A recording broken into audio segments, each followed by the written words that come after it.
Look at all the people around you. They all look very different, right? I mean, some are tall, some are short, some have curly hair, some have straight hair, some have different colored eyes. They are even different in their talents. I mean, where do they get all these traits from? All these differences from? Yes, they get it from their parents. Can I just say that they inherit those features? They get it from different people, different generations. It's very interesting, right? How such features are inherited from one generation to the other. It is so interesting that it actually grew up into a different branch of science called, yes, you guessed it right, genetics. Genetics as a field of science started developing because of the experiments, mostly because of the experiments done by one particular monk who was in Austria. His name was Gregor Mendel. He was very much interested in finding out how these features are carried over from one generation to the other. That he conducted really nice experiments for it. This feature being transferred from one generation to the other is not seen only in human beings. It is seen in plants and animals and all. So for his experiment, he chose certain species of a plant called the garden peas. So he chose 7 features in them to find out how they are inherited.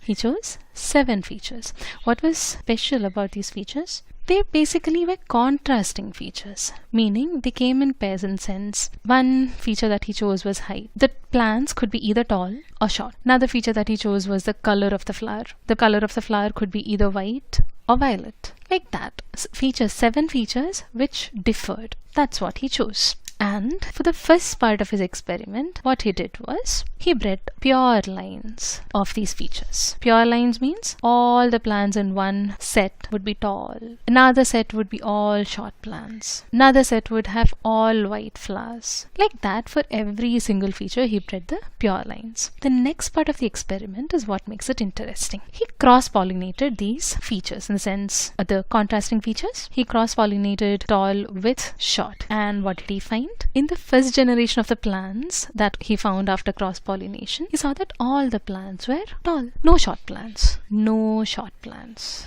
He was curious, just like us. He was surprised, just like us. So what did he do? He did the experiment again. He pollinated within the plants in the first generation, and he got the second generation plants. And what did he find? He found tall plants, like most of them were tall, but he also found short plants. I mean, it basically just skipped one generation and came down to the next generation. How? Gregor Mendel also wanted to find that, and he actually did find out the answer to it. Please note that all the features that Mendel studied showed similar patterns. So his answer was that whatever feature he was studying, each and every feature that he was studying, those were decided by some things called factors. He called them factors. What did he call them? Factors. And he said that the factors were always seen in pairs. And a pair is constituted of 2. The factors in each pair is contributed by one parent each. So it's like parent 1 gives one factor, parent 2 gives other factor. That is what he said. These factors in the present day are nothing but genes. Genes are also seen in pairs. They decide every single feature of you, in the sense your eye color is decided by genes which are seen in pairs, and in the pair of genes, one copy of the gene always comes from your mother, one copy of the gene always comes from your father. That is what he also found. Now we have to see, how did he find that out? What was the logic behind it? Let's take the tall short example only again. The factors or genes are seen in pairs, right? In the tall short example, let's say that the pure line tall plants had the factors deciding height like this, both big T's, and the pure line short plants instead had 2 small t's. So can you see that there? Both of these factor combinations actually code for the same feature called height, but their expression results in different heights. We can also say that they code for the same feature, but they are 2 different forms of the same factor. They are called as alleles. They're called as alleles. Also, different combinations of these alleles are possible, which would determine the same feature, like 2 big T's, 2 small t's, 1 big T and a small t, resulting in plants with different heights. Like a plant with 2 small t's is short and that with 2 big T's is tall. Basically, these alleles express a particular feature differently. See, this combination of allele is called a genotype, and whatever that genotype expresses is called a phenotype. So I have a genotype of big T's in the first plant, and I have a genotype of small t's in the second plant. So the genotype of big T's results in a phenotype of height, that's tall. Small t's will result in a phenotype of dwarfness. Now, what happened in the first generation? We'll use something called a Punnett square to decide what actually happened. They're called as Punnett squares. They are nothing but 2 into 2 matrices. Easy for us to see how the factors or genes are actually going to the offspring. That's basically it. Okay, so let's say our first parent had both big T's. The second parent had both small t's to decide for the height. So the result is going to be a big T, a big T, a big T, a big T here, and a small t, a small t, a small t, a small t here.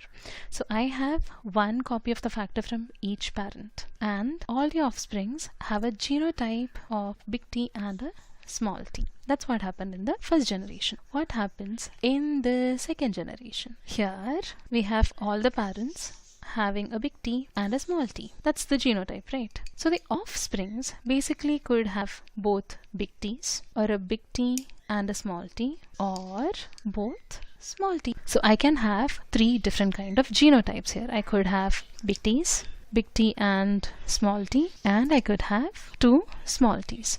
So one thing I want you to notice over here is these 2 big T's, no? They always result in tall plants. 2 small t's will always result in short plants.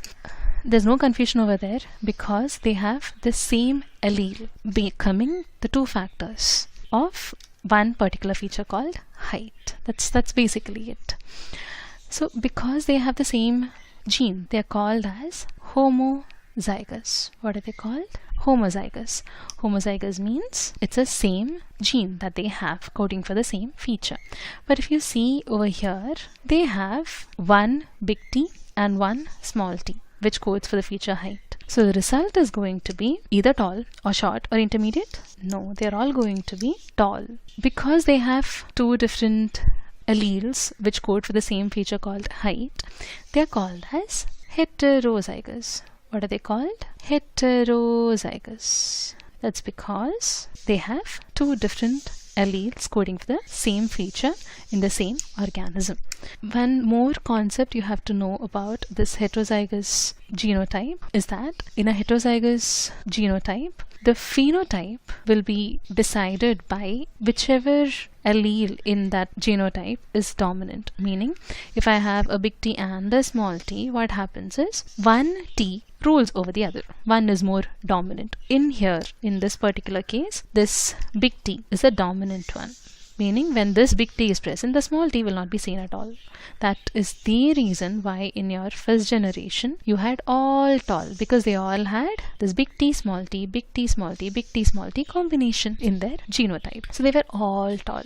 But what happened in the second generation? They had a big T, small t and both TTs, but they also had small t's only in the genotype. So that resulted in short plants also. We learned about a bunch of things. We learned about Gregor Mendel. We learned about one experiment that he conducted. We learned a new term called factors. We learned that they were nothing but genes. We learned of another term called alleles. We learned there is something called genotype, of phenotype. We learned another term called Punnett square. We learned of something called homozygous, heterozygous. Yeah, we learned pretty much. I'll give you one more example. In human beings, it's easy to remember. In human beings, blood group. What happens in blood groups? I can have 3 alleles for the blood group thing, okay? Like blood group can be decided by 3 alleles. We'll just call them as A, B and O. Say consider a child is born to a father who has a B group with a combination of B and O. Let me put up the Punnett square here. B and O, and the mother's combination is A and O. Child could actually have a genotype of an AB or an AO, a BO or an OO. Now over here, I just want you to remember that O is a recessive type. Meaning when I have an AO combination, my blood group is going to be A type. When I have a BO combination, my blood group is going to be B type. When I have A and B together, I'm going to actually have a blood group of AB because they are equally dominant. And when I have an O combination, that's when I will have an O type. So we have also seen an example with human beings, how this same inheritance and everything is seen.